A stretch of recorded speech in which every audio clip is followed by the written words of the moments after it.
ધોરણ 11 મનોવિજ્ઞાન બીજી પરીક્ષાની બ્લુપ્રિન્ટ એટલે કે 50 માર્ક્સનું પેપર કેવી રીતના પૂછવાનું, કયા વિભાગમાં શું પૂછવાનું એ જોઈ લેજો. આ સ્ક્રીનશોટ લઈ લેજો, પણ સમજી લેજો પહેલાં. એની અંદર ટોટલ 10 પ્રશ્નો, એટલે ત્રીજા ચેપ્ટરમાંથી 1, ચોથામાંથી 1, પાંચમામાંથી 2, છઠ્ઠામાંથી 2, સાતમામાંથી 2 અને આઠમામાંથી, એટલે 10 પ્રશ્નો અને 10 ગુણ થઈ જાય. ત્યાર પછી વાત કરીએ એક વાક્યમાં જવાબ. એક વાક્યમાં જવાબ દરેક ચેપ્ટરમાંથી જો એક જોવા મળે, એટલે બધા ચેપ્ટરમાંથી એક વાક્યમાં જવાબ છે, એટલે 8 પ્રશ્નો અને 8 માર્ક્સ.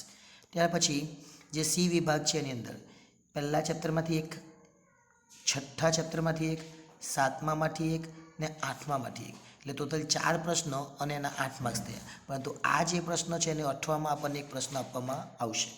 ડીની અંદર એક બીજા ચેપ્ટરમાંથી, એક પાંચમા ચેપ્ટરમાંથી, એક છઠ્ઠા ચેપ્ટરમાંથી ને એક આઠમા ચેપ્ટરમાંથી 4 પ્રશ્નો, એના 12 માર્ક્સ છે.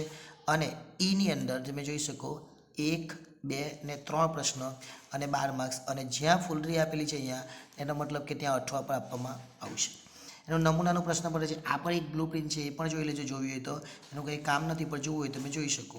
ત્યાર પછી આ જે છે એ આખું નમૂનાનું પ્રશ્નપત્ર છે. જો પહેલાં 10 વિકલ્પો આપેલા છે, ત્યાર પછી 8 એક વાક્યમાં જવાબ છે, એનો સ્ક્રીનશોટ લઈ લેજો. ત્યાર પછી સી વિભાગ છે એની અંદર અહીંયા આપણે અથવાની વાત કરીએ, અઠવા પણ આપેલું છે, એટલે 4 પ્રશ્નો છે 2 માર્ક્સવાળા, એમાં જે 21 નંબરનો છે એમાં અઠવા આપશે. ડીની અંદર તમે જોઈ શકો, ડીની અંદર બી કેટલા પ્રશ્નો છે, 4 જ પૂછાવ અને 3 માર્ક્સવાળા, અને છેલ્લો છે એને અઠવા આપવામાં આવશે. ત્યાર પછી ઈ વિભાગની અંદર પણ તમે જોઈ શકો 1 અને 2 જ પ્રશ્નો છે, અને 3 છે, 3 પ્રશ્ન છે, પરંતુ એક અઠવામાં છે, એટલે 28ના અઠવામાં 28. એટલે આ પ્રમાણેની આખી બ્લુપ્રિન્ટ રહેશે. પણ આ બ્લુપ્રિન્ટમાં તમે તૈયારી કરો અને જે આ વાત કરી ડીની અંદર એક અઠવા છે, તો ડીની અંદર અહીંયા તમને અઠવા નથી દેખાતો. જો ડીની અંદર 1, 2, 3, 4, પણ અઠવા ક્યાં આપેલો છે તો તે જોઈ લેવાનું. અઠવા એકદમ છેલ્લામાં છે, એનો મતલબ આ જે છે ને એની અંદર તમને અઠવા મળશે. આ જે છે તેની અંદર, એટલે આ ચેપ્ટર કયા નંબરમાંથી, તો આ ચેપ્ટરમાંથી એમાંથી 2 પ્રશ્નો પૂછાશે, એમાંથી એક અઠવામાં રહેશે.